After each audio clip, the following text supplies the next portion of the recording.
Hello, everyone. It is the Redmen TV podcast. It is Tuesday. We are live right now on YouTube. And if you're watching along, then you can get involved in the comments. I am joined for a action-packed thrill ride of a podcast by, of course, Mr. Chris Pajak, by John Machin, and by James Sutton as well, who's obviously the most famous person of our little gang there. And, you know, he's no worse a person for it, which is great. He could be a massive bellend, but he's not. He's lovely, and we love him very much for that. We'll see how he handles that praise in the coming moments. We have got a range of topics that we're going to be discussing, mainly centered around how boss the mighty Reds are. But first, we have got a kick-off question, which comes via our good friend Steve Hoare. He says, which TV game show would you back yourself to win, and which do you think you'd be absolutely terrible at, Chris Pajak? There's two that I think I could win. One is The Floor is Lava, which is just fantastic, by the way. Yeah. I'm absolutely loving The Floor is Lava. I've got the kids onto it and everything, and we just laugh at people who jump at obstacles and smash their face in. I fancy that I'd be all right at that. And the other one is a question of sport, because I'm pretty good at that stuff. Apart from if you get with toughers, if you're with Matt Dawson, I think you're guaranteed the win there. And the ones that I'm I'd be absolutely terrible at is all of the other ones, to be honest with you, that I've not picked that I could win. Like Eggheads, no chance. You know what I mean? Who Wants to Be a Millionaire? No way. The Chase, no, you're all right. I'd just do something stupid on all of them. Yeah, I think we've got like the Who Wants to Be a Millionaire thing. I'm not sure I've got the nerves to get involved with something like that. And I think playing pub quiz machines down the years made me think I did, but there's no stakes involved when you're paying for 50p. Dad, what game show do you think you would absolutely be incredible at? None. Come on. Incredible. Well, what would you win? I went to school with a guy who won Pointless, so if I could sneak him in as my partner in Pointless, I could win Pointless. Or failing that, if he would coach me, and I could find a partner who knew something about soap operas, then I'd have a fighting chance. And in terms can I have my mum if you want, John? Sorry? You can have my mum if you want. Or James Sutton, he's in soap operas. He's been in two of the 4 soap operas, hasn't he? Yeah. Anyone who knows something about soap operas would be fine. And we'd walk it. Yeah. In terms of what I couldn't do, anything like Crystal Maze or that other thing with Philip Schofield in where you have to build blocks. Oh, the cube. Those. See, I'm thinking about it, like the Crystal Maze. So we had a staff night out to the Crystal Maze in Manchester 2 years ago, I think it was now. And me and Chris were the only people who actually won crystals in that. So I actually think we might well be okay in that. But I'm not sure I would survive. We were really let down by our teammates. Our whole team, our youthful, sprightly team, absolutely let us down. Embarrassing it was. That's why I kept the crystal. James Sutton. Can we just say, James, when we went to this Crystal Maze, Tom was terrible, by the way. He was probably the worst of the lot of them. But what we did so poorly for a group of, I think there was about 8 of us, the crystal at the end they had to give us extra time in the crystal because they didn't have a setting that was low enough for us. So it was so embarrassing. They were like, yeah, we can't do less than 20 seconds, so you're just going to have to get 20 seconds. We'd end about 10 seconds in time. It was pathetic. Tom, though, James, was just atrocious, wasn't he? Yeah, Tom was terrible. He's the worst. He's also mixing the show, so this could go very south very quickly. James Sutton, what would be your ideal game show here? Well, you see, for everybody else, it's kind of hypothetical, right? But whereas I've been on some of these game shows of which you talk about, so I have first-hand experience. I've done Who Wants to Be a Millionaire, and Paul, you're absolutely right. It's even more terrifying than you could possibly imagine. Okay, so imagine, if you will, right? The floor is made of fucking glass, right? So the floor's made of glass, so that's off-putting. He's just nervous already before you even get to a question. The audience is all the way around you, and you've got Chris Tarrant sat opposite you, or whoever. It's that divvy, does it? Yeah, him. But it used to be, yeah, that's right. But it used to be the main fella, and you've got him sat opposite you like that. blind. And yeah, and it's terrifying. So I can confirm that I think we won 16 grand for charity. We didn't do too great, so that would be my one that I'm not good at from experience. However, I have won a game show, and it was I won Total Wipeout. So that would be holy shit! You're talking to a Wipeout winner, guys. I don't know. You know, I'm kind of a big deal. I won Total Wipeout.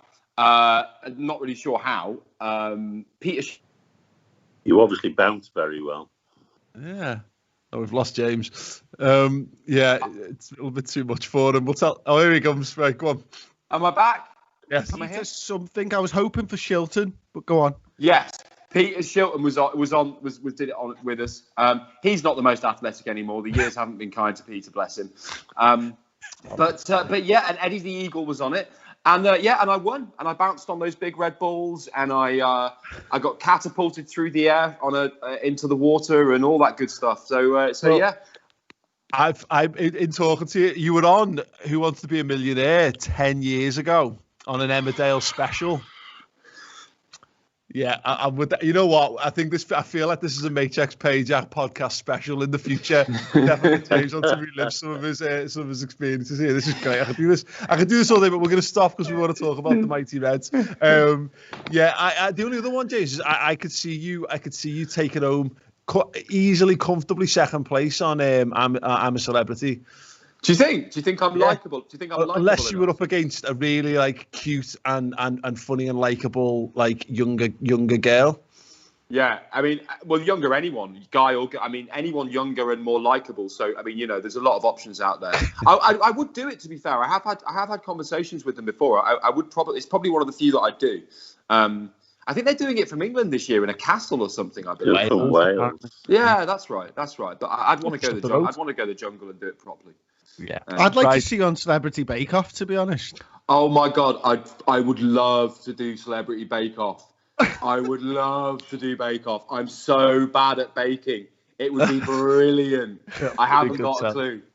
Absolutely great telly. Right, okay, we will crack on with the Liverpool chat because I know there'll be people there going, didn't come here for this. Didn't come here for people enjoying themselves and having pleasant conversations. Go to Bake Off TV for this shit. Yeah, absolutely. Bake Off, Bayer TV. Right, let's dive into it. And Dad, it was a fantastic win for the Mighty Reds on Monday against Arsenal. And one of the, so many great performances, and we could actually do 3 shows just based on all the individual performances. But what I've really enjoyed, I had a bit of the radio on afterwards as I was driving home, and I had someone on this morning as well. And it's mad how for like pundits and for fans of the teams, the way they're talking about it is like the title's all done and dusted. Now we're not going to get carried away, but I love the message that win sent to the league. I don't know if it's a great message to say we're going to win the league just on the back of 3 games. Oh, even if they were tough games, but we do look fantastic at the moment. If you wondered whether we'd be up for trying to defend the title or attack the title, as Klopp says, they've shown their mentality is so much different than it was after lockdown. When they came out and they really, really knew they'd won the title and they didn't have the edge, and they looked, okay, but nothing special. And you wondered where did this great team go? And they've come out and they're just fantastic. Yeah, no, absolutely. I just like the fact that on how well the players were playing. I tried to think of who would be man of the match, and it was almost impossible. There were so many great performances out there. Yeah, absolutely. And James, it's just great when you hear rivals already talking about it. And it's not true. Liverpool are going to have a sticky period in the season. They will. I think it's possible, but I think we'd be setting ourselves up for disappointment if we expect another 95 plus point season. You know what I mean? If it happens, brilliant, and we should celebrate it justly. But it would be a bit soft for us to expect that, because if you do that, you're more than likely going to end up disappointed. But I like what it does. We're only a week or so since people were talking about, is there a crack in Liverpool's armour? Go back to the Leeds game, people were talking about Liverpool having a soft underbelly, or, and they haven't signed the right players, and, they're not going again. The Man City are going to be favourites. We've just had a weekend where, Liverpool have now beaten the Championship champions. They've beaten a very good Chelsea side who spent brilliantly, and they've beaten a resurgent Arsenal side, whilst balancing a really good League Cup game in the midst of it. And I'm really enjoying that it's made other fans kind of go, that those stories that Liverpool weren't going to be up to much might well just be that. Yeah, everything you said is right, mate. We're starting to gel, and we're starting to click, and we're starting to play with. Last night, Arsenal were. It's worth noting, Arsenal were terrible last night. They made us look like the 1970 Brazil team. We were just pinging balls around for fun. We didn't get out of first gear last night for huge parts of it. Me and my wife were sat here watching it, and she's going, "They're not even sweating." So no, they're not. They're not even arsed. They just ping a 50-yard ball and put it on Robertson's foot, and it's like it's nothing. And that's that's kind of where we are right now. But I think now that we can't, we're obviously not allowed. We can't go into the stadiums and we can't watch it, and that does change things. And I feel like at the moment we have to take each match as it comes and just do it on a kind of match by match basis, which is similar to what Klopp always talks about in his interviews.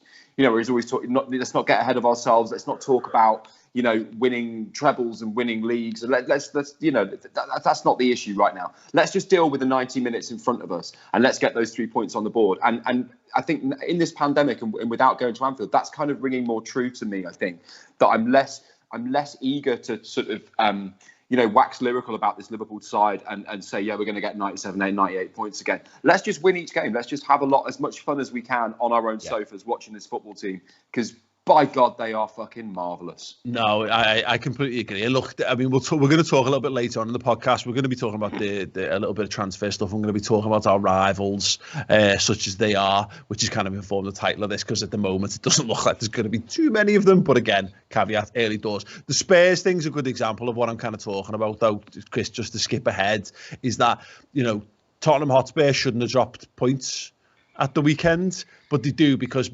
mad shit can happen in footy. But the point is, what I think Liverpool are doing really well at the moment, and I think it's stylistically feeds into this. There's been an acceptance, I think, and maybe it's tactically. I think Liverpool are thinking very far ahead, very well. They've been prudent in how they've managed the finances and what have you. And I think we should have expected this tactically on the pitch as well. And I think the way Liverpool play is. And whether this is just a slight tweak to what we're doing, or maybe it's no tweak, maybe we were always ready for this, but with no crowds and no fans in there, I think Liverpool need to find a way to put anxiety into your opponents, because you haven't got the crowd baying for blood. You kind of add to that. But the way Liverpool played against Arsenal did that for them. They just slowly pushed and crushed Arsenal until they couldn't handle it, and they made the pressure cooker atmosphere without having 54,000 fans on top of them.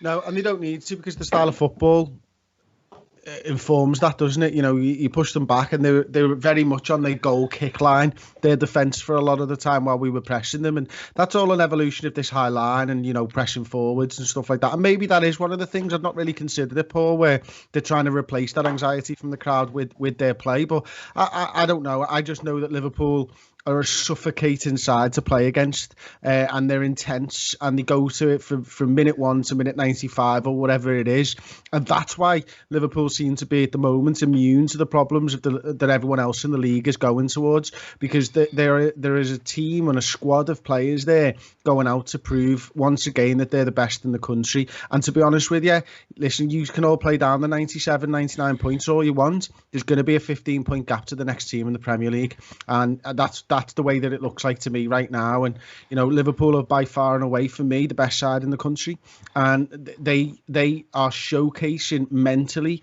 physically, why they are that way. We've got a style of play that no one can live with on our day. We've got a style of play that no one can live with even when we're not on our day, and that's the greatest thing that this Liverpool side possess right now. Yeah, I think it's interesting, isn't it, Dad? Because look at how Arsenal start to crumble in that match, the way they're playing it out from the back. Like we're doing the commentary, so we've not even got the sound on. So I'm mentally imagining the kind of the atmosphere around it to some extent, and maybe people have got the generated crowd noise and what have you. Like in those environments, normally the crowd would be like, adding to all that. We managed to make Arsenal fall to pieces, like be under intense pressure without a crowd. It's so commendable. It's such a massive tick in the positive column for what Klopp's and Linda's, I think, have constructed for us this season so far.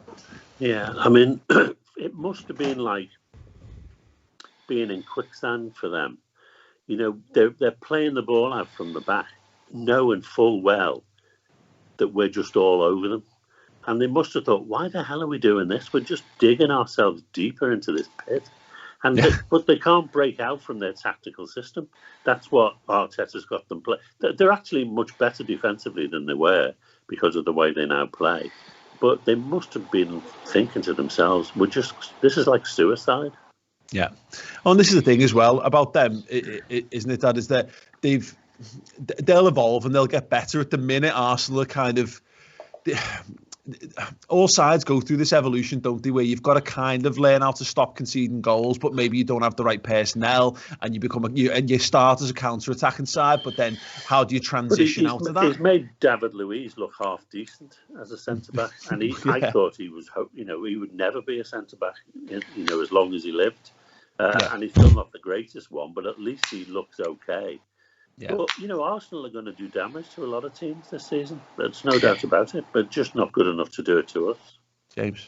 Yeah, I mean, just to echo everything you guys are saying, really, and I feel a bit embarrassed, to be honest, because, like, I've been pontificating on the Anfield Wrap earlier this week. I've been, talking to friends and family and saying how good this Arsenal team are and how well he's got them set up and how they're going to give us a real challenge on Monday night, and they've got their this and then that. They were pathetic. They turned up. He had them set up like a second division cup team. It was awful, and I'm embarrassed as a football purist that was what he thought he had to do, because they're better than that. Those players are better than that. We had so much of the ball, so much time. We just hounded them. They looked absolutely lost. That first half performance made me giggle. I was giggling on the sofa like a little girl. That's how good we were last night. And in no part because of how awfully they set up to play. I just thought it was terrible. God. I just wonder whether they watched Leicester at City and thought, that might be the way to go. Sit deep and just wait until, we get a chance to hit them on the break. Because that's all they did. As James said, they played like a team, who thought, our chance is just to hope to catch them out at the back when we hit the ball long. It's a really interesting point. Yeah. If Liverpool Chelsea last week was men versus boys, last night was the greatest Liverpool team of our lifetime playing against a supposed resurgent Arsenal team and treating them like a fucking plaything. Like, do you know what I mean? Just toying with them. Like I said, we barely. That's literally what happened, though. Like, that is facts. A supposedly resurgent Arsenal side that the best team in the country have absolutely dicked and the best team in our lifetime. As a Liverpool fan, that's just the way that we are right now. You know what I mean? And the difference between Liverpool and everybody else in this league, for me, is absolutely huge. Look, we didn't. I don't know whether Arteta set them up to sit that deep or whether Liverpool forced them that deep. But what happened was one played into the other and vice versa, because they led us on, basically. And then there was times when we were playing it out at the back and they were getting into the game. And they were bringing lads forward, and we just got the space behind, and that was what we wanted to do as well. I mean, to be honest, look, 3 points a game, 9 from 9. A Liverpool side that haven't quite clicked, but did last night. In the first 2 games, I wouldn't say we were absolutely perfect, but it doesn't matter. You don't need to be perfect to win a league title, and you don't need to be perfect to win a league title against this Man City side. 2 years ago, you might have needed to be perfect. Now, for me, I look around the league and I'm like, there's no one close to us. There's literally nobody close to us that can deal with us. No one in this league. Yeah, I mean, obviously, you don't underestimate the Ev, Chris. They got to the top of the iTunes chart, so they can definitely win the league. Got the top 3, haven't they? I've genuinely no idea. I'm only saying this because I'm aware it's a reference. I don't really know what it is they've done. I just know that I got a random tweet off Ped about something about iTunes. Honestly, so what I've been getting the updates all weekend, and my brother was like, "We're going the top of the charts or something." I was like, "You're already top of the table, aren't you?" He's like, "No, the iTunes charts." I'm like, "What are you talking about? Have you not seen the meme?" I'm like, "No," and he was like, "And there's like loads of memes with the same song," and I'm like, "Oh wow, look." Everton fans are having fun for the first time in the mobile phone era, internet era. Everton fans are joining the party finally, and they think it's amazing. And I'm just like, and my dad just texted me and went, "Just let him have his fun, son." Brilliant. It's true, though, isn't it? Yeah, absolutely. This is the thing. All the stuff that they've gone, cop-out behaviour. I'm like, use would be the same. Use would be exactly the same if the situation was reversed. And yeah, they look at them having a bit of fun. It's great, good on them. But no, I think the point's interesting. Chart, by the way. The what? Is that like fucking, I don't know, just topping your Lecky bill up or something? You know what I mean? Don't they just subscribe to Apple Music and listen to it? Yeah. I mean, sure, it would have been about the same price for a month's worth of every song ever, as opposed to the 3 tunes that they can now download from the iTunes store. Well done, Everton fans. It's lovely, isn't it? It's lovely that they're finding a bit of joy in their lives. Bless them. I said this all along, though. I don't mind. I mean, looking at the league table today, which I always say you shouldn't give it a few weeks, but they're third, which is fine. They're below us in the league. That's absolutely fine. They can stay below us in the league, but I'm quite enjoying them being above some of our more recent non-local rivals, which has been very nice indeed. Right, we're going to pick up this chat in a moment. We're going to be talking a bit more about that, talking about our rivals and talking about some transfer stuff. But first, you can become a member here on YouTube, or if you're listening on podcast form, over there on YouTube. It gives you access to a whole bunch of extra features and content. Here's a little bit about that. Hey everyone, mate here. I want to tell you all about the fantastic set of perks and benefits we have got for you guys when you sign up to be a member here on YouTube. There are 3 tiers available. You've got first teamer, you've got club captain, and you've got club legend that each come with their own, as I say, perks and benefits. First and foremost, of course, you've got access to custom emojis that you can use within any one of our live streams, of which there will be plenty this season. You also get 10% off Redmen TV merch from our merchandise store, which will be linked below.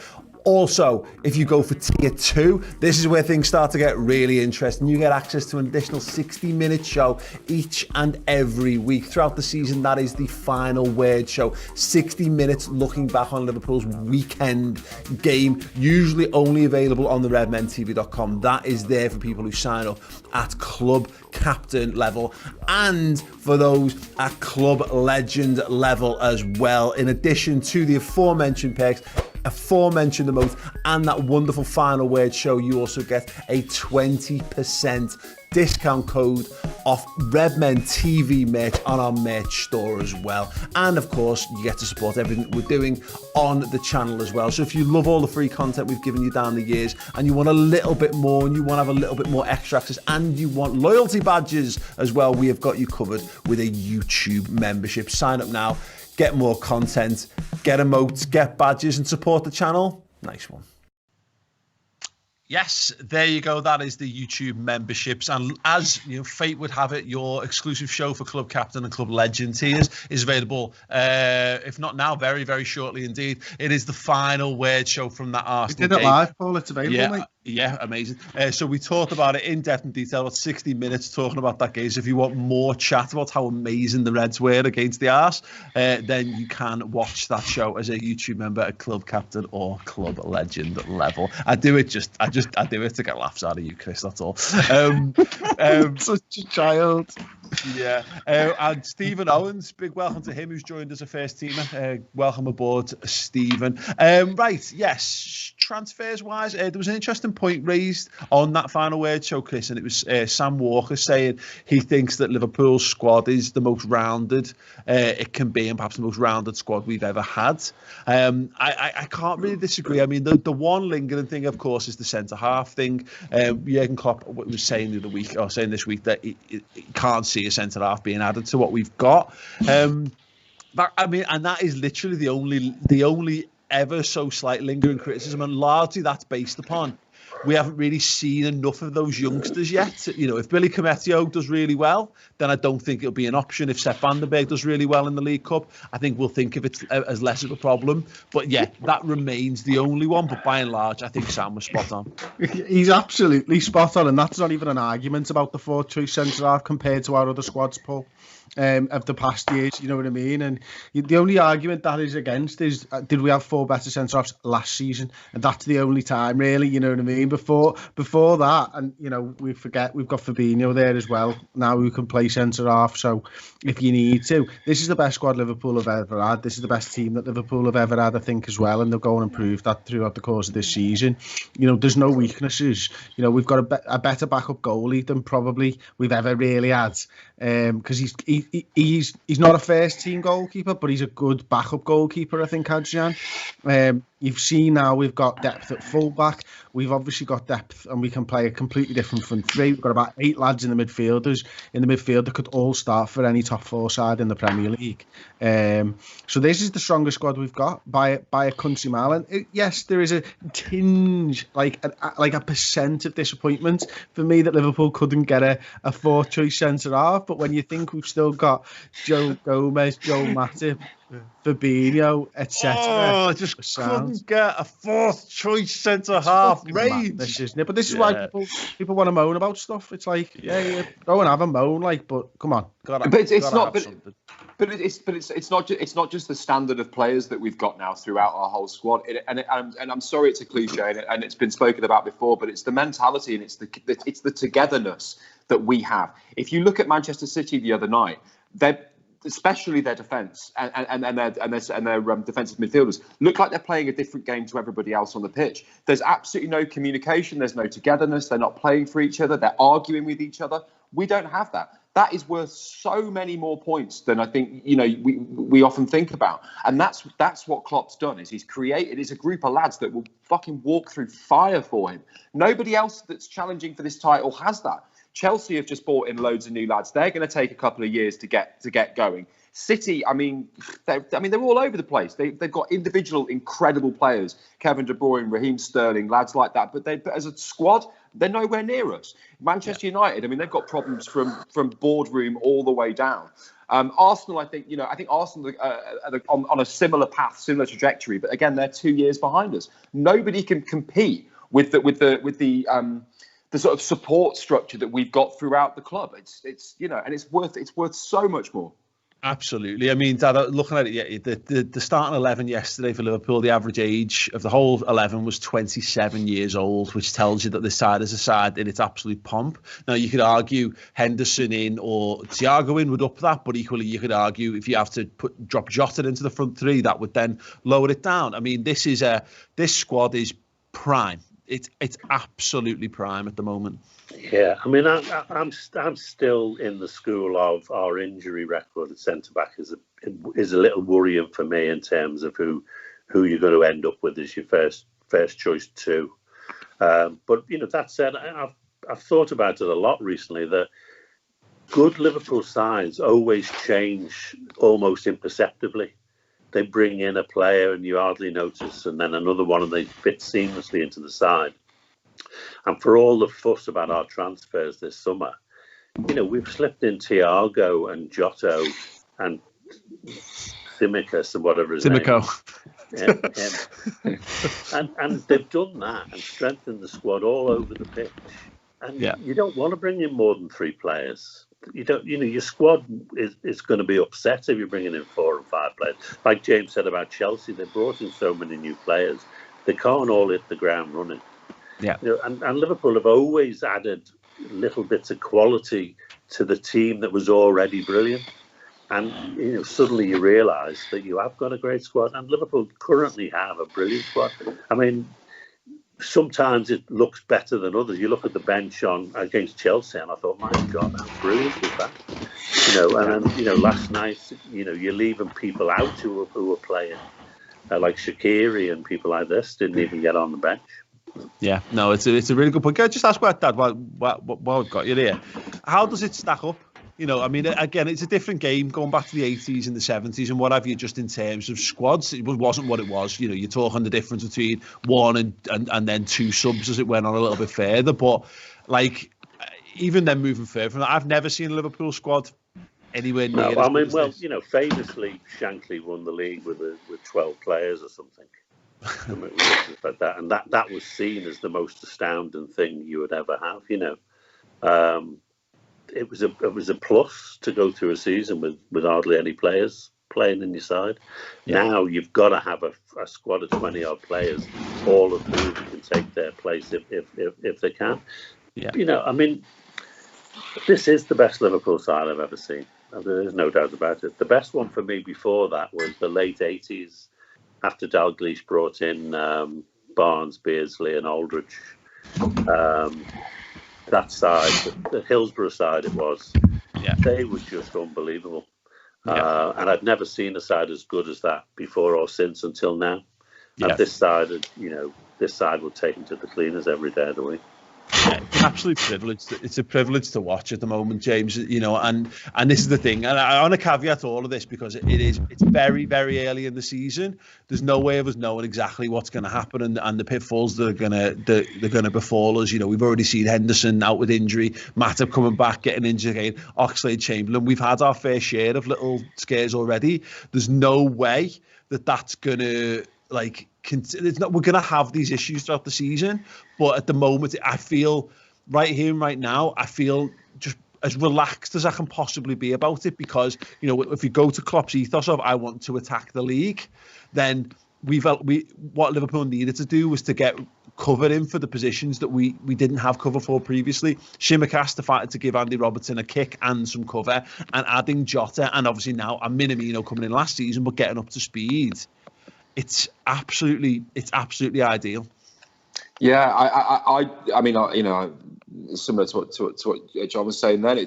I don't remember a team, like this, certainly in my lifetime, that just all the way through the squad. That's the thing, a lot of these players, I mean, you look at the job that Fabinho did in defence against Chelsea. I mean, unbelievable. We've got players all over the place that can just slot in and do a job because they all buy into that ethos. And I think that half the reason that we're all so relaxed about everything. I mean, I know I'm sure there's been a lot of hoo-ha going on Twitter and that. I'm not privy to that anymore. But I get why people have been concerned about the lack of transfers. But look, Jurgen Klopp is so relaxed about everything, and he has a smile on his face. And he's enjoying it, and and he's surrounded by great lads that want to do great work. If it's good enough for him, it's good enough for me. If Klopp says things are fine, and Klopp says we don't need any more signings, and Klopp says these lads will do for him, then they'll fucking do for me too. There's definitely a little thing here. Is that meme doing the rounds about there's someone sat somewhere by a waterfall with no phone, no access to the internet, and has no idea about how scared and anxious we're meant to be. And that's me. That's me. Yeah, absolutely. When you strip that all away, and you're just able to look at it and enjoy it. I've said this for 2 years, James. It's never going to be any better than this. No. And that makes it sound like there's a little bit of bittersweet tinge to that, and maybe there is, but that's only if you allow yourself to be carried away down that river. At the moment, right here, right now, being mindful, living in the present, this is as good as it gets. We've got this saying here: it's the best Liverpool squad there's ever been. We're on the back of back-to-back major silverware wins in 2 seasons, with another European final behind that, and another final a couple of years before that. Yeah, this is. We've just got to get, there's no reason not to enjoy the ride at the minute. Exactly, and you're absolutely right. It is about living in the present, and I know that's a cliche, but it is absolute. That's exactly what it is. We can't be thinking too far ahead. If you can't enjoy this, if you can't get up in the morning right now as a Liverpool fan and bounce out of bed humming the Thiago song, and then I don't know what to tell you, because this is it, my friend. This is exactly, we are top of the pile. We're dining at the big boys table, and we're listening, and the food tastes really fucking good. And there's but equally, if you look at the young lads in our squad, you look at the players that we've got coming through, you look at players like Harvey Elliott. Harvey Elliott's going to be world class one day. And the same with Jones as well. And Trent hasn't even peaked yet. He's not even close to peaking yet. There's much better. And as soon as Mbappe comes in, trust me, it's the next 10 years are sorted. Sewn up. There's one point I wanted to talk about, Chris, and I wanted to sort of gloss over it on the Final Word show after the Lincoln game, because I didn't want to give it too much fuel, but in doing so, I feel like sometimes we've got a bit of a platform and I forget that we've got it in this way. But like Nico Williams, I want to talk about him. I think he's going to come back into the side for the League Cup. He should do, certainly. He was on the bench on Monday night. And, again, for people who haven't been on social media, last week he was forced to black out his social media account after receiving abuse online. For abuse? Yeah, and it's... Abuse from Liverpool. Abuse from Liverpool fans. I'm going to say abuse from Liverpool fans, but this is social media, so you never know. But ostensibly, for a bunch of people with Liverpool names and AVIs, and it's important to remember, of course, we've got to be able to take the rough with the smooth. And there's always we've been saying this for the last couple of shows. There's always got to be a scapegoat, etc., etc., etc. But also, I don't think we should be tolerating behaviour like this from whether if they're Liverpool fans or not. If people know people who are taking that attitude towards our young players and giving them abuse online, when, let's be honest, we said at the time, Nico Williams it was okay in that game. It certainly wasn't warranting of any stick in any way, shape or form. If anyone knows this, this is behaviour that needs calling out, rooting out and ending before it continues to run rampant. What's the question? Which it's behaviour. Retribution for last night, you prick. You're absolutely right. He 100% needs calling out, and we shouldn't do it. And look, I think people have, for some reason, got it into their head that you're either amazing or you're shit. There's no in between anymore. And I think I used this to you last week, Paul. I think it was an average game by a good footballer. You get average games by good footballers all the time, and it's part and parcel. And young lads need to be able to go out there and play without fear of retribution, without fear of their manager's air as well, because they've got to be able to go and get better, and they've got to develop. And young players always have games where they have bad games and they're inconsistent and stuff like that. But onto the fan side of the stuff, that's atrocious. You're not a Liverpool fan if you're calling out someone. You're not a football fan, Chris. You're not a football fan. You're just not a good person. Never mind a fan. Actually thinking about it, you're just a tit. To be honest with you, there's absolutely no need. And it's something my wife always says to me is like, she was always taught, if you haven't got anything nice to say, don't say it. What's happened to that saying? Dads used to say that to the lads or the young girls, and nowadays that doesn't exist anymore. Like, there's just far too much abuse online, and it's why platforms like Twitter, like Facebook, they need marshalling properly. You need to be able to put your real name on your account for people to be able to see it, because you need to be able to find out who it is so that you can do something about it. The longer people can hide behind avies and crap names and all that type of stuff, the worse it's going to get, especially for people who have a platform. It's not. I mean, just to make a point on this, no one's, every one of us has been guilty of this to some extent in one way, shape or form. We've all commented on a poor Liverpool performance. God knows I've had the occasional, more than the occasional pop at Dejan Lovren. I'm sure we all have down the years, but there's a world of difference between talk, so it's become, these conversations are pub conversations, and now they're happening where you can literally target them at the player, and that's the stuff that I find is excessive, because what's the point? What's the end game? What are you hoping to get? And I see some people going, well, it'll spare them on. It's fucking stupid. It's giving yourself far more, import than really you have. Collectively, though, it's a force that doesn't need to exist. I don't think. no player wants to have a bad game. No player wants to. Do you know what I mean? They don't go on the pitch and thinking, I'm gonna give it 30% today. I can't really. No player does that because they'll just get hauled off and they'll probably get fucking sold. Yeah, like, certainly not since Neil Ruddock and Julian Dix retired. Anyway, Paul Konchesky in his pomp. No, but look, again, there's a world, isn't there? But there's football, and that's we're all allowed to be annoyed. We're all allowed to have our opinions. We're all allowed to be. But again, the context of seeing a young lad. I mean, there's one moment when he loses the ball and they score. Shit happens, like you know what I mean. And in a world, Andy Robertson last night. Is he getting stick today? He had an absolutely brilliant game after that. But, he made a mistake. That's what happens. And it's okay to say, bloody hell, that was terrible, Robbo. Yeah. But that's it. It's gone. You don't pillory him on Twitter. Sorry, was this after we won by 7-2? Yes. Idiots. Yeah. No, too. And the one thing I saw this mentioned, it's an interesting point, this is something that I think people need to be extra aware of. Look, people are just lots more quick to anger, shorter fuses at the moment because life is a lot more just shit than it has ever been previously. And social media's been going this way for a long time anyway, and I think it's just sped up this kind of circling of the drain. But this, at the moment, for a young lad, look, he should. For me, I think young footballers should be nowhere near social media anyway. To be perfectly honest, I think that's the world where, like, Ryan Giggs in the early days wasn't even allowed to do like post-match media interviews by Alex Ferguson because he was kept away from all that. Now, not that helped Ryan Giggs make particularly great life decisions later on, but the point is, right now, Dad, we're living in a world where we can't offer our negativity spreads a lot quicker and socially than it does in real life. Mouth to mouth, word to word, all that kind of stuff. We don't have fans in the ground. So, in a world where Nico Williams would make a mistake and the travelling fans or the home fans would immediately sing a name and get the support up for him, he doesn't have that support network in place of fans vocally supporting him. So those noises and those negative naysayers are actually a far more prevalent thing in his life at the moment. And that's why I think everyone's got to be a little bit more aware of how they conduct themselves online, because Nico Williams, again, we can't give him that support in the same way that he would get some people have on Twitter rallied around him, haven't they? Brilliantly. I mean, I don't know why young footballers are on Twitter or social media at all. Yeah. They don't need it.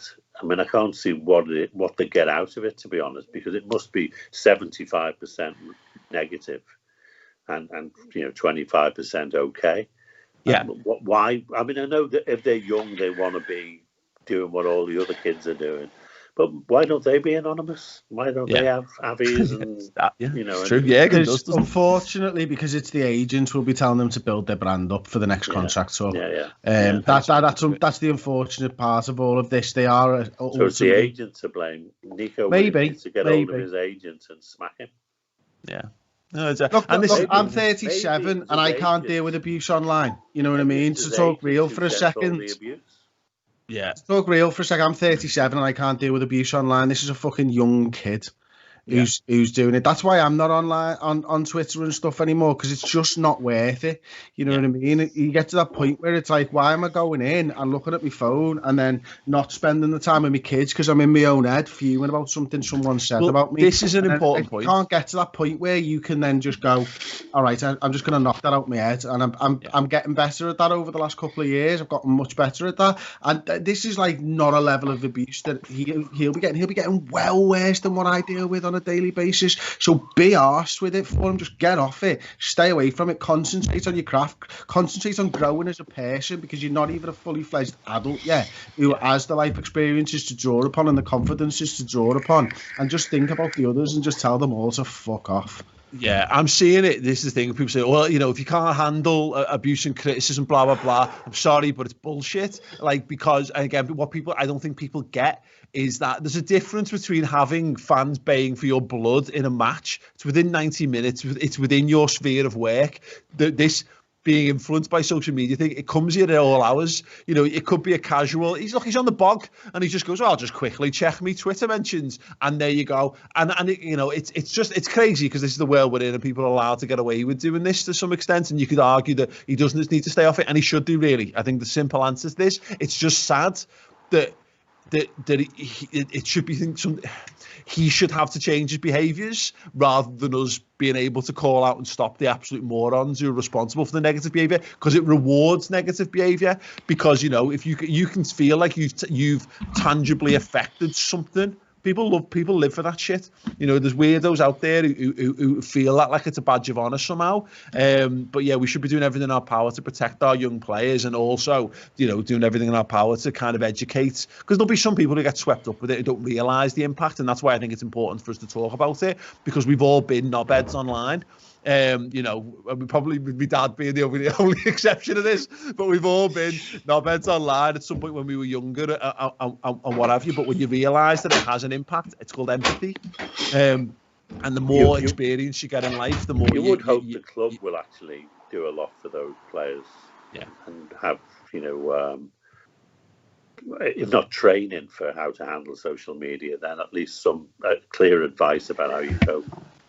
I would say just stop. The simple rule: just stop with targeted abuse towards our players. It's fine to think they had a bad performance. It's fine to actually say, I don't think you played very well today, which is still a bit mad. But it's fine. It's fine to have all those opinions. But again, if it's actual abuse, there's a difference between criticism and abuse.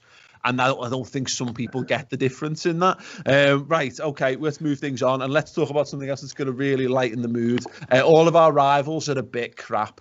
James Sutton, I mean, take your pick. United, I mean, mental. They got absolutely battered in that game. They end up getting a penalty after the final whistle. I mean, I take note of encouragement from it, is that it kind of papered over the cracks, because their manager's still not good enough and their side's still not good enough. That feels to me like that's exactly what they've been doing since Alex Ferguson left, was papering over cracks. That feels like that's all they're constantly doing, is just putting sticking plasters over things. They haven't had a coherent plan. They haven't had a manager that I think I've got a lot of friends that are United fans, and they don't think that Ollie's the right man to lead them forward. You know, he's just a yes man that's going to, you know, that isn't going to rock the boat and isn't going to criticise the owners too much, because that's another one of their issues, is how in debt the club are. They're not a well-run club at all, and for that we should be really grateful. I mean, I know there's a lot of FSG criticism that gets thrown around and stuff, but you know, we're not spending a fortune on paying back debts, and we're pretty much solvent, I think, for the most part now. And it's a really, really positive time to I think, to have these owners. And yeah, then they're not perfect, and we can't compete with the oligarchs and the Russian arms dealers. But for us, it's a good place to be, man. And I mean, FYI, fucking hilarious that United have achieved nothing of any note since Fergie left. I mean, good God, what a if you could have told me back then that him leaving would have had such a cataclysmic effect on that football club from top to bottom, I wouldn't have believed you. But dear God, delicious. Fingers good. Yeah, I mean, it was I thought Brighton were really good in that game, really good indeed. And yeah, it was a really great sort of all-round set of either results or performances, really, because everyone was kind of expecting Chelsea to be a power straight from the off. We beat them, and then like West Brom absolutely tore them apart. And they come back in the end, but it's another one where I'm looking round, go from United. I don't see United as a major rival this season. Chelsea should be, and they might well yet when that team gels. But right now, they haven't got a proper identity just yet. No, I mean, I think Chelsea are going to struggle simply because they're not going to settle those players into that side very quickly and very easily. And they're going, as I said last time I was on, they're going to have players who are not going to get in the side who were lauded last year, as young talent. So they're not going to be happy. I mean, it's odd. I mean, we're just at a level so far ahead of everyone else it's they're all running around like headless chickens trying to make their team better. I mean, look at Tottenham. I mean, they should have won that game, but when you looks out, and they didn't win it. United have all their luck, of course, because they're the only team in history to be able to win a game after the game is finished. The most Man United thing ever. It's just gone 4-2 now. Does anybody agree with me that Frank Lampard will be the first manager to get sacked this season? Maybe not the first manager, but maybe I think of the top teams. He was my prediction to go. Me too. They've got no patience at that football club, and I think if they're not top 4 challenging top 2 at Christmas, which I just don't see them. I mean, like you say, they will come good at some point, but I don't see them being there. I just think they've got no patience, and they don't nurture young managers there. Yeah, Chelsea's got a bit. Sorry, Paul. Yeah, sorry, Chris. Just look. I mean, look at the moment. Lampard comes out pre-game in West Brom, and they go. Tammy Abraham perform, and the German kid performed really, really well. Kai Havertz performed really well in the cup or whatever. Yeah, and I've rewarded them with a start. Well, he just changed the formation because Tammy Abraham played well. He's going, oh, that's good. I'll try that again, and then it doesn't work again. It shows scattergun approach, Chris. Mate, Kai Havertz has played in 3 different formations in 3 different positions in his first 3 starts for Chelsea. Joined up thinking this is not. You know what I mean? That's what you bought. You spent nearly £100 million on a player, and you don't know where to put him in your side in the first 3 games. He's played in the 9, he's played in the 10, and he's played right wing. Like, Kai Havertz must be looking around going, did you not know what type of a player I was when you signed me, Frank? I mean, come on, like, you know what I mean? I was one of the top players in the Bundesliga. Literally, there was only one football on at one point in the world this year, and it was the Bundesliga, and you weren't watching me to see where I play. Are you kidding me, Frank? I mean, it's just ridiculous. But then this is, as you say, it's that scattergun approach. And he's turned around and he's looked behind him and he's realised he's got the defenders. And he's like, damn it, we're just on the attack there, aren't we? Come on, boys, come with me. And no one's coming with him. And there it is. Thiago Silva doing a slip in his first game was glorious as well, by the way, for all of the 5 years of that shit going on. I mean, it's just... Look, and I've just seen a comment here and from somebody, and apologies, it's on the YouTube comments. I saw Chelsea and Arsenal fans arguing about who had the better first half against Liverpool. That's what it's come to for them.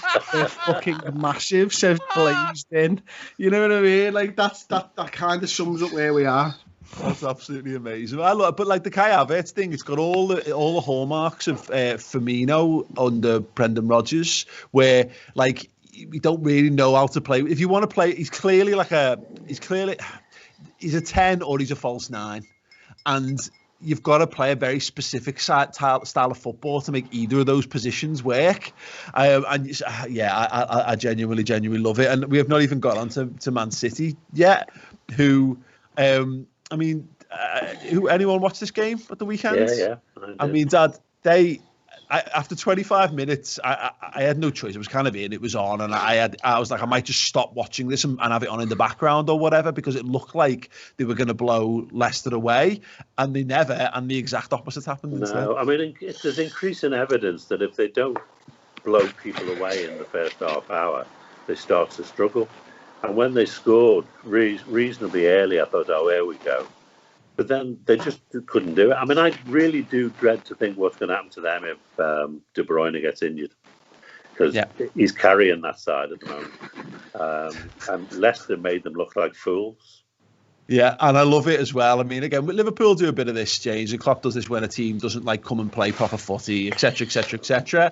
But it was great to see like Rodri coming out and be crying, like, you know, the world being against them and all this kind of stuff. It's just fucking cry arses, man. Like, just do you know what I mean? If you have a shit game and you play shit, just come out and say that was shit. Sorry, guys. Like, don't say we were unlucky or the referee did something, or fucking 3 of your players gave away penalties. Different players gave away penalties. 3 different players. At what point does that stop becoming bad luck and start being absolute ineptitude from your defensive line? Like, it was absurd. And then James Maddison, who I mean, he's got a special place in my heart. I've loved James Maddison for a few years now. Goodness me, what a baller! And he scores that worldie.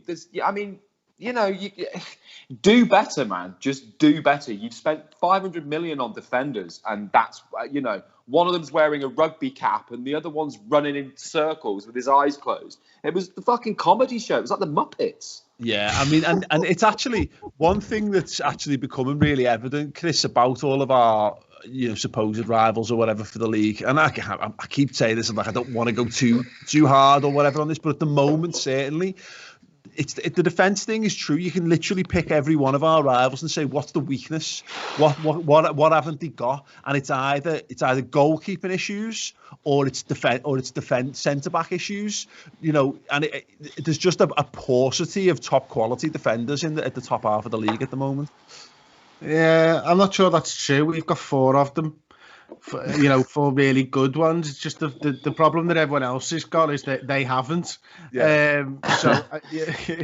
It's more of a monopoly than a paucity, if we're honest. That Liverpool have the monopoly, and that's why Pep Guardiola's basically shit himself yesterday and got his wallet out for another 65 million quid, isn't it? And I don't know whether this is something I'd imagine that's been on the in the offing for a long time. I'm sure it wasn't as knee-jerk a reaction as it looks, but certainly to the eyeballs it looks like a knee-jerk reaction to me.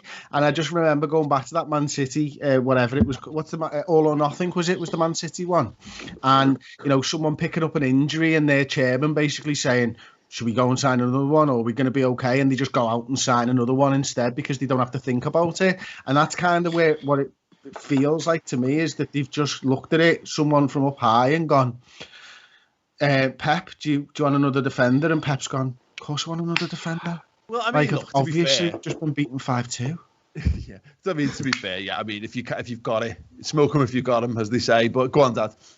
I just think that our front three have been so brilliant, and everyone around says, they're the best in the world or whatever.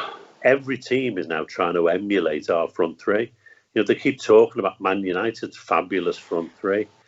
They've got Greenwood, who's been there 10 minutes, and Chelsea have tried to buy themselves a forward line. And everyone is obsessed with being as good as us up front and forgetting that if you've got no defence, it doesn't make any difference. I mean, Chelsea and Arsenal have had such terrible defences over the last couple of years. Why were they spending 100 million buying defender? Why isn't Koulibaly in the Premiership? Yeah. It doesn't make any sense. Yeah.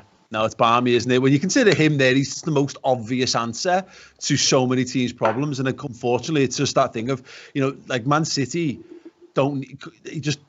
they've got Laporte and they've now got Ake, and we had this debate before. You can't have too many left-sided centre halves, so like they'd be in a bit of trouble with Koulibaly. But you're right, nobody's got it. Look at it. Chelsea have obviously brought a new goalkeeper in as well. They brought Thiago Silva in, but they still have those issues in defence. But at least they've established the goalkeepers. They brought in a 36-year-old defender to a team that can't defend. Yeah, but it's not. But if you watch this Liverpool team defend, it's not just about the players. It's about the system and it's about the coaching. There's no way that on paper, Pep hasn't bought great defenders. There's no way individually those lads, they're great defenders. They might not be as good as Virgil van Dijk. They might not be as promising or as good as Joe Gomez right now. But make no mistake, they're not shit players. So then it must be down to the coaching. What are they doing on the training field? They don't look like they've got a clue. Yeah. It's bananas. Like, there's no way John Stones should be as bad as he's been. Exactly. Talk about wasted potential, and that's not. I don't think that's John Stones' fault. I think that's I mean, it could be. It could be entirely. Well, he's training with Otamendi, isn't he? And Fernandinho as a centre back when he's picking up his pension. Yeah, well, the difficult thing when you're at the top of the table and the way football has moved on nowadays is that you need to be on an island as two centre halves, and that wasn't the case 15 years ago when the fullbacks would tuck in next to you, and you might have a bloody Claude Makelele in front of you or whatever it is. That game is gone. You need to be unbelievable in space, and you need to have pace, and you need to be strong. You need to have everything that a mid-noughties, 90s centre-back had, plus the ability to play like quarterback-style balls and everything else that goes with it. And you know, the tackling of a brilliant fullback from back in the day. So what's happened is you've got this like sort of group of people that were good enough to be centre half, and at the top tier they're just not good enough. And that's why you see people spinning. It's why we thought Lovren was going to be good enough, but he wasn't, because he was playing for a Southampton side with the two DMs, the fullback sucked inside, two low blocks, looked great. Move him to a Liverpool side where he's on his own, looked poor. And that's what Manchester City are finding as well. You know, they brought John Stones from Everton, not a historically sort of expansive side, shall we say, Everton. To be kind to them over the last 20 years, they play two banks and they sit in, and John Stones looked all right, and he was a good passer of the ball, so he should be okay, but he wasn't a good defender. The system was a good system for defenders to shine in, and that's not what you get at Manchester City, at Arsenal, at Chelsea, at Liverpool. And Chelsea City ask a lot more of than Liverpool's defenders, to be fair. Again, look how many attackers with their best when they're leaving, either Fernandinho or Rodri as the one-man anchor, and the other two midfielders have been David Silva and Kevin De Bruyne, who our good friend Sam Walker has been banging the drum of. De Bruyne is effectively a forward. You know, he's not asked to do a lot of the dirty work. I mean, I look at all of our rivals, and you say, and I'll throw Everton into the mix. Everton, crap goalie. That'll undermine them. You know, it looks like Keane and Yerry Mina are fine, but we'll see how well that does. They've got a really good left back, and Coleman's on his way down, but he's still a very, very good right back. And they've built a nice, solid midfield in front of it. So I think Everton, you know, that might help it, but it could well just be undermined by the fact that the goalie's crap. Arsenal, goalkeepers, average. Okay, he's decent, but he's not necessarily the best goalkeeper for their style of play. They've got issues over the centre halves. Gabriel might sort a lot of that out, but still defensive issues there. Tottenham Hotspur will probably be solid defensively because they've got Jose Mourinho, and Lloris is a pretty good goalkeeper, although he does have ricks in him. Chelsea need to sort the defence out, and they've had a crap goalkeeper. They've upgraded the goalkeeper, but will he settle? There's no way to know that just yet. Man City struggle defensively. They've got an amazing goalkeeper, but it's whether the new defenders settled, and you know, and whether Fernandinho's got much more left in the tank. On top of that, Man United, you know, terrible defence, and the goalkeeper's a bit crap as well. And that's it. Everyone's got something. And Liverpool's biggest complaint is whether it should be Gomez or Matip as the partner for Virgil van Dijk. Big shrug. Good times. Good times. I'd like to correct you on the goalkeeper of Man United is a bit crap, you said. He's crap. Yeah. It's crap. Full stop. Not a bit crap, he's crap. Well, he's what you were saying, Chris, about like how the game's moved on. I've said this about the goalkeepers before. Goalkeeping's moved on from David De Gea, and Man United, if they want to be, and I said this before about how teams evolve. When you come in and you take over a really good club that's lost its shine and its allure, you've got some pacey, talented attacking players, which like United have got as an example, and Arsenal have got, and Chelsea have got. So you become a counter-attacking side, because good teams still come at you and you hit them on the break because your talent will override that. Brilliant.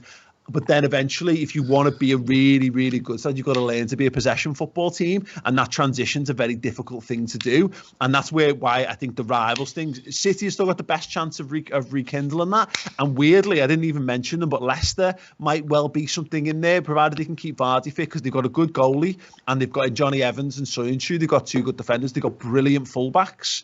They've got good midfield. They've got a really good balanced side. And Brendan Rodgers, maybe a bit, again, is more experienced than the likes at this level now than Ole or Frank or whatever. So Leicester might actually be a bit better this time around. Right, okay, we've got a couple of super chats in here on the Man City stuff. John Rhodes saying it's sad that Everton are bigger rivals at the moment. It's not. I genuinely love it. James Watson. 65 million for a centre-back from a league that made Lindelof and Seb Coates look world class is very risky business. That's a very good point. Such a shout, that is. Such a shout. Hakon Myra, our rivals' long-term plans is almost becoming short-term because of the pressure they're getting from the board because of our success. That's a really interesting point, isn't it, Chris? Yeah, no, it's absolutely spot on. I mean, let's look at the sides. We've spoken a little bit about this. Chelsea aren't about putting a 4-year plan together.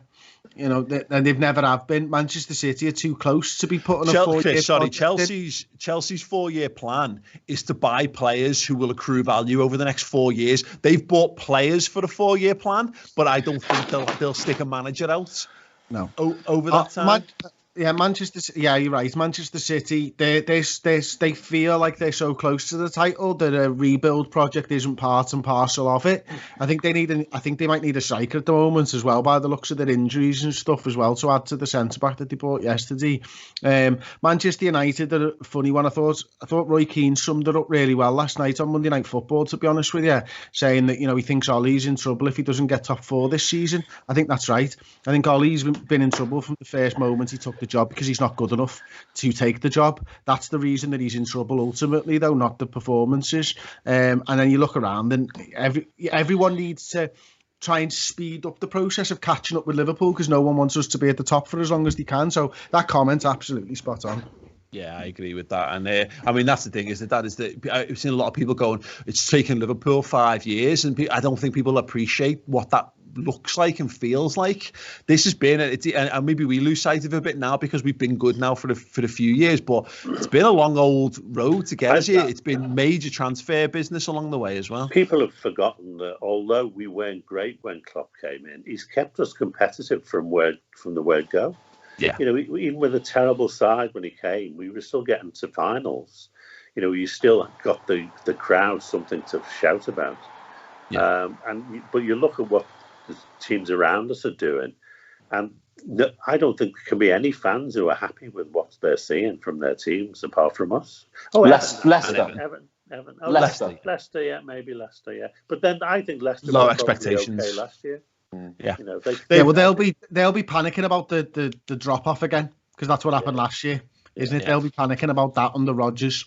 And as you said, lower expectations at those clubs at the moment. They'll be enjoying the ride. They'll be made up with it, But I mean, Leicester would probably be looking to kick on for Champions League football this year. That would be a nice progression for them. Everton will be made up with Europa League football. But every other club there, like if Spurs have a tough season, Mourinho's head will be on the chopping block. Ole's will be on the chopping block. Frank Lampard will be there. Pep Guardiola, if he doesn't pull his finger out, he's getting away with a lot of this at the moment. Because it's mad.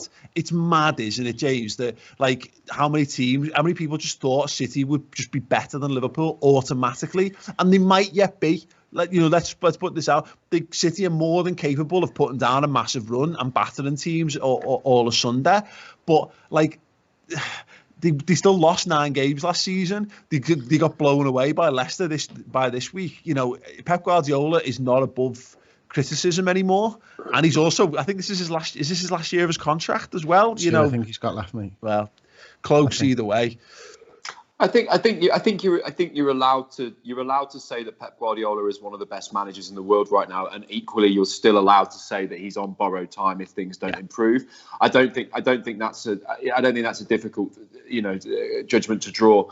And if you look statistically, last season going into this season, even the season before, that was something crazy to beat us by a point. But last season, there's some terrible results in there, and already they're looking shaky.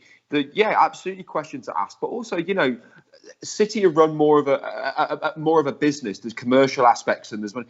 Don't think for 1 minute that the sheiks and the guys that run City don't think they don't want a return on their investment. It's not just a play thing. They want to see silverware. They want to see them challenging. They want to see. I mean, that Champions League for me, that's the biggest thing that Pep's going to have to deal with. If he doesn't win the Champions League, then he's in serious trouble. Because that's how you judge a club of that stature. I think you can see the difference if you look at Everton and City. There's no way that Ancelotti is getting sacked by Everton. No, not a chance. He'll walk when he's ready, and that's about it.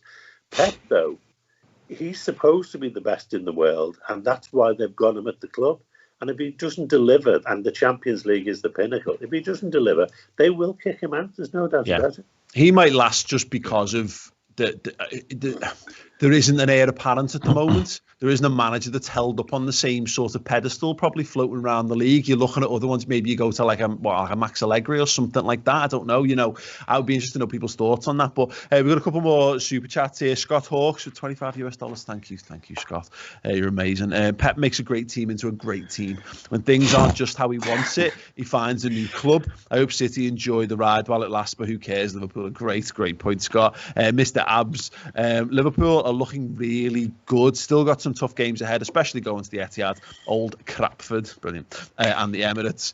We definitely got the talent to beat any team in the league, absolutely. And we had a couple. We've had some new people join up as Redmen members as well. Alex Munro, Killian Griffin, and Bradley Ashworth all joining. Bradley, who's joined as a club captain, gets access to the Final Word show. It's there. Once this is finished, you can go and check that out, mate, and enjoy us having a big old long form natter about how much we battered Arsenal last night. Great stuff indeed.